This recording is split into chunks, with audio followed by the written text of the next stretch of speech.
Buenos días, mi nombre es Araceli Gómez Villegas y voy a hablarles en esta ocasión del tema de pacientes en trauma del paciente pediátrico, paciente geriátrico, paciente bariátrico y paciente embarazadas.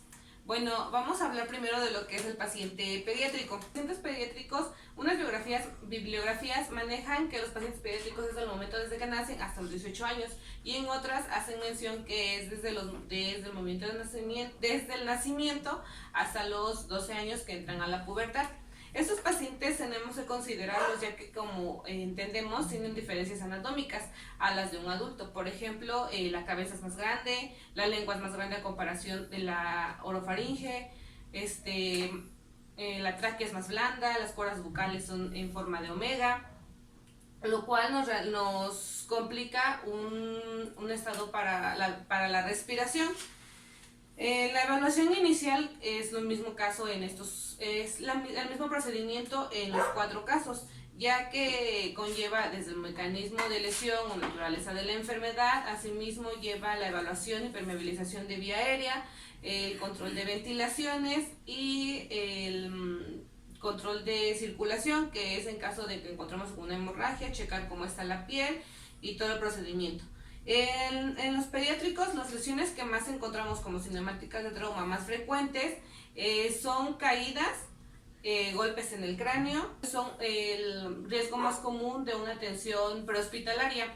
Esto en muchas ocasiones los papás suelen pasar por alto lo que son estas caídas y ya mandan a llamar a la ambulancia cuando los pediátricos se complican más, cuando llega a evolucionar si llegan a tener un TC. Lo mismo es esto, los golpes en la cabeza, porque la cabeza pesa más, lo que ya habíamos mencionado antes. El manejo de la vía aérea, pues son consideraciones, los que había mencionado anteriormente, lo que es recomendable el uso de dispositivos a altos flujos, recordando que los pediátricos tienen una mayor capacidad pulmonar que los adultos. En caso de que se necesite realizar una vía aérea avanzada, se le va a colocar, son calibres de acuerdo a su tamaño. Hay que recordar que en la actualidad los pediátricos suelen ser más grandes que a comparación de la edad normal, porque muchos de los niños suelen crecer demasiado rápido. Entonces se tiene que considerar el peso del pediátrico.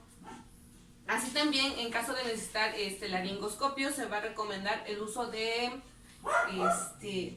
hoja recta, para poder agarrar de forma más fácil la epiglotis y permeabilizar las vías aéreas. En el caso de manejo de ventilación y oxigenación, ya mencionábamos, necesitan oxígeno a altos flujos, lo cual vamos a colocarles mascarillas reservorio. Y también se nos hace mención que los pediátricos por lo regular no se prestan para colocarles este tipo de dispositivos, ya que su reacción natural es quitárselos. Entonces podemos colocar lo que es la conexión del oxígeno hacia un vaso desechable, hacerle un hoyito y podérselo colocar. Y en muchas ocasiones, como sabemos, la atención hacia los pediátricos que están estables, la familiar o el padre o tutor le podemos prestar el dispositivo para que se los coloque, porque muy pocas veces van a permitir que nosotros se lo realicemos. Las consideraciones importantes del paciente de inmovilización. En este caso, si es algo de trauma, tenemos que colocarlo al pediátrico dependiendo de la situación. Podemos encontrarnos en accidentes automovilísticos y los pediátricos por lo regular viajan en lo que son sus sillas. Entonces, cuando vayan en sus sillas de automóvil, no tenemos que sacarlos de ahí y colocarle nada más lo que es para inmovilizarlo y hacer que no se mene tanto el pediátrico. Si lo llegamos a encontrar en la calle por algún accidente o alguna situación traumática, lo vamos a colocar en la tabla que es pediátrica. Esa nos permite sujetarlo más fácil.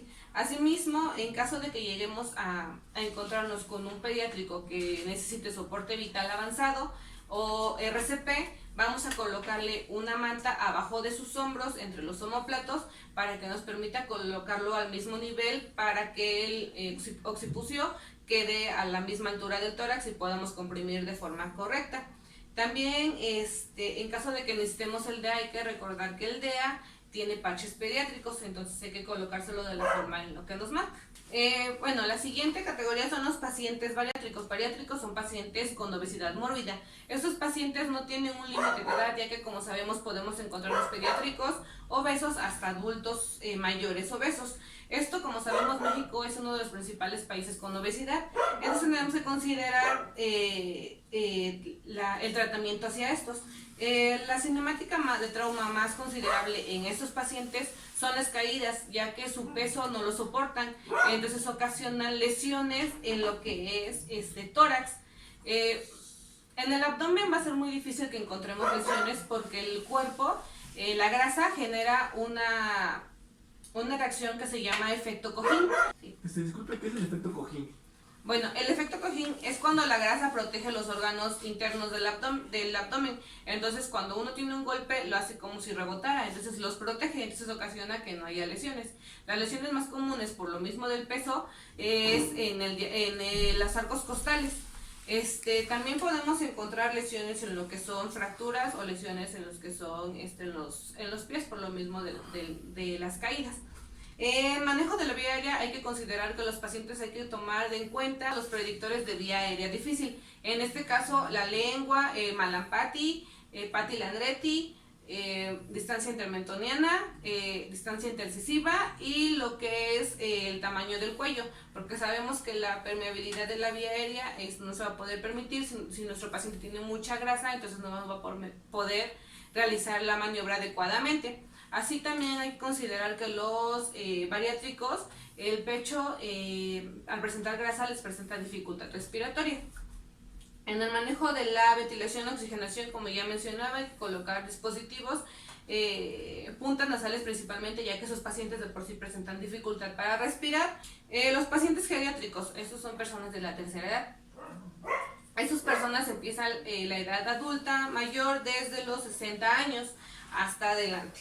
Entonces estos pacientes, como sabemos, su cinemática de trauma más frecuente son las caídas también. ¿Por qué? Porque los pacientes suelen tener ya afectaciones de lo que es oído, de los 5 sentidos, oído, olfato, vista. Entonces estos pacientes suelen caerse por el problema del oído. El oído nos ayuda a equilibrarnos. Entonces si nosotros tenemos un problema en el oído, y en la visión, entonces son más propensos a caerse de su propia altura.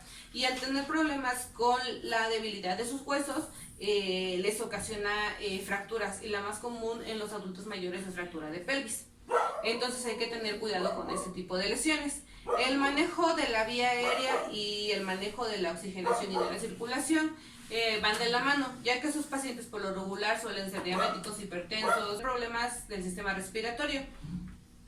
También a ellos se les disminuye la capacidad pulmonar, entonces también hay que tener cuidado cuando los vamos a realizar. Estos pacientes suelen tener menos grasa, entonces también a la hora de realizar el control de hemorragias o realizarle algún acceso intravenoso, también hay que recordar que suele ser su piel más delgada. También en consideración de movilización de transporte, también hay que recordar que los pacientes suelen encorvarse, entonces hay que tener cuidado cuando los coloquemos en la camilla, hay que rellenar los huecos como comúnmente se dice. Y las pacientes en obstetricia, estas pacientes se consideran desde los 10 años hasta adelante, ya que esto puede empezar la menstruación, entonces desde el momento que inicia la menstruación cualquier mujer puede quedar embarazada. Entonces estos pacientes hay que recordar que las principales también cinemáticas de trauma que encontramos en ellas suelen ser las caídas. El manejo de la vía aérea hay que tener consideración, ya que las mujeres embarazadas tienen alteraciones a nivel fisiológico en general en todo su cuerpo.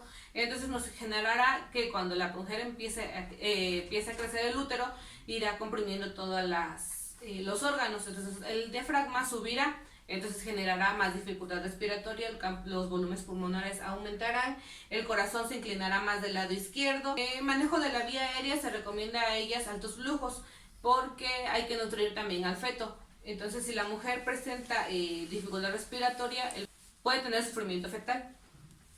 Hay que recordar que también si llegamos a tener una paciente con necesidad de RCP, hay que iniciar las maniobras como son normalmente y hay que colocar el útero hacia el lado izquierdo. También para el manejo de la circulación se recomienda accesos venosos con solución Harman, y con la consideración del transporte de inmovilización es lo mismo, trasladarla del lado izquierdo de preferencia.